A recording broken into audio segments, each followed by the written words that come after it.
but they are now aligned and off the start, and that warning not affecting Tideway Scullers School on the right-hand side. They are up and level with Leander Club B moving through the island. Yeah, they're out of the way. Good, safe. We can't control the wildlife, no, unfortunately, on the course, can we? And that's one of the beauties of our outdoor sport, is that you have to tackle not only weather conditions, but whatever is thrown at you. Yeah, it could be geese, it could be ducks, but yeah, I'm just glad they made it out of the way, so everybody's safe.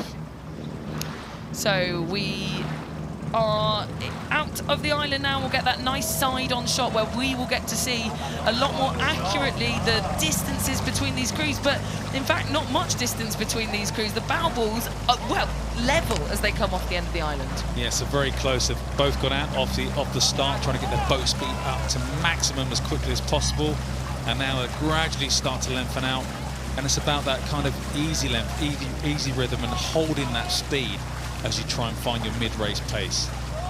Oh, Leander wanting to get the early advantage. They want the bragging rights to the barrier, and the bow ball of Tideway Scullers just sits on the bow girl of Leander Club B, Miss Donald, and about a canvas. Now, we talk about canvas, Mark. What does that mean to those at home who are watching? Yeah, so if you look at the actual boats now, you'll see where the back of the bow person, which is the boat and the Tideway Scullers crew, who is closest to the number that you see on the boat, that section of the white boat behind the athlete is the canvas. So yeah, so crew's leading by canvas, then that's what we mean. It's a lot more than that now, though. It's the rhythm of Josephine Ratton in the stroke seat for Leander Club that pulls away from the red, yellow and white of Tideway Scullers. And Scullers are in danger here of being left behind. This crew of Volt, Payne, Hunt Davis and Scott, well, Hunt Davis, there's a name I recognise. I believe Julia Hunt Davis in the two-seat, daughter of Ben, Mark. Yeah, it's been amazing the amount of stewards that have their kind of children race at the regatta. We've had the Stanhope, we've had Phelps, we've got Ben. There's many of them, which is great. Unfortunately, my kids aren't old enough to do that yet. Maybe one day, but yeah, we just saw the Tideway Scullers crew, unfortunately, just catch a crab where their blade got stuck under the water. It stopped their whole speed, and that's played to more advantage to the crew from Leander Club. Yeah, and when you're in the position where you're behind, it's then very tempting sometimes, if a mishap like that happens, to then chase to get back onto it, where more mistakes can then happen. It's when that adrenaline kicks in, that's the problem. And can you control that adrenaline to help you get back on terms, or does it kind of make you more flustered, and then you start chasing, and then you can't find your rhythm again? And you can see the impact it's had on their steering now. They're just trying to overcorrect where the boat's actually travelling at the moment. Yeah, like you say, when you catch that crab in the water, when you catch the blade in the water, it's a bit like, you know, sticking a paddle in, and it acts as a pivot, and so it does throw the steering entirely off if something like that happens. It's like a handbrake, isn't it? It's a handbrake. Yeah, if you did that in a car, I'm not saying go and do it in a car, it just turns the boat as it would the car. So, yeah, it takes, you know, a lot of skill for a crew to kind of adjust to that, correct it, and then get going and feeling comfortable again. So the Leander B boat now just starting to drift into the centre of the water, the space in between the booms that we have available to the athletes racing on the Henley course, and their blade, you can see their puddles just pushing back, and we're just going to jump back to have a look at what happened to the Scullers crew, which is why they're so far behind. You'll just see their blade catch. Oh yes, it's the whole of the athletes on bow side, which is the athletes that row on the left-hand side of the boat, that just get their blades completely caught underwater. And you can just see how it just stopped the boat dead.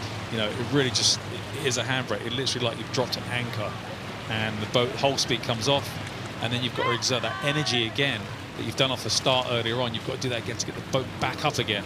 So it's, yeah, it is very, very challenging to do that. You think about trying to do 2 starts on a course. It's the last thing you want to do. One's enough.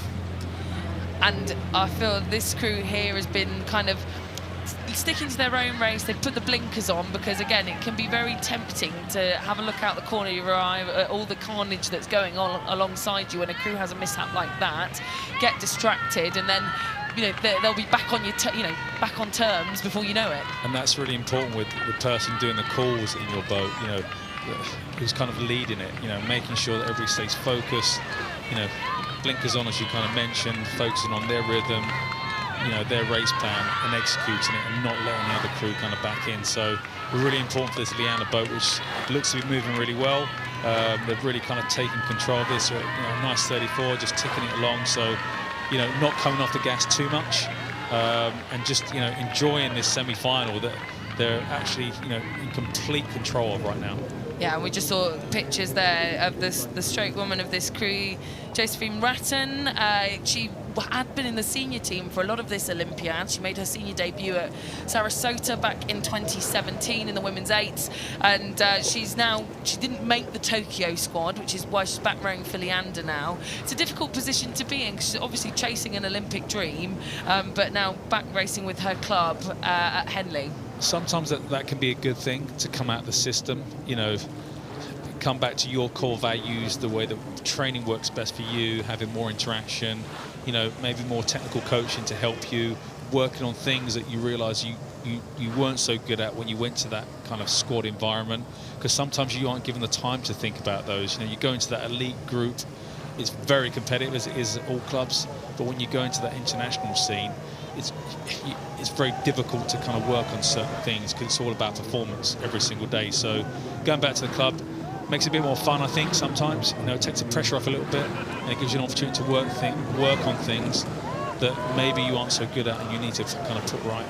Yeah, and she's backed up in the 3 seats, so just behind her by Alice Bartz. She actually raced the single 2 years ago in the last regatta in 2019 in the Princess Royal, so she's traded 2 blades for 1 and a small boat for a big boat, and a much faster experience down the Henley course this year. It's a definitely good trade, getting a bigger boat, and also being amongst other athletes, that interaction, that social interaction. It's a team sport. We love this sport because it is so unique in the way that you work together. So both crews just heading for the middle of the river. Richard Phelps unfazed by that. I think both they're separated by enough water that that's not going to impact either of the crews. Their result, their line, you know, we'll keep an eye on it later down, as both are very much central. But as it stands at the moment, no warnings from Richard Phelps, the umpire. Now, I must say, this is the top event for women. This is the town. This is an elite level event. We've got new student events this year, new club events this year, new junior events this year, so this is the top level. And I must say, for Tideway Scullers to have a top crew in an elite event, it is very impressive. Kieran Clark, who runs the programme there for the women at Tideway Scullers, has done a fantastic job of getting this crew to this level to race against some of the best in the country. And also, they had 2 8s racing against each other yesterday, A and Bs, and you know, it was great to see that. And I think that's, you know, the work these coaches are putting in to developing these programs, structures. And this year's Henley Regatta has given them an opportunity for all of them to come to Henley, which is really unique, and it's great to see so many clubs entering with more than 1 crew. So, job done there for Leander Club B, and it's going to be an all-Leander affair in the Town Challenge Cup final tomorrow. And you'll be able to find the race times after all has been completed today. But they will face their compatriots tomorrow. There are your winners, Leander Club B.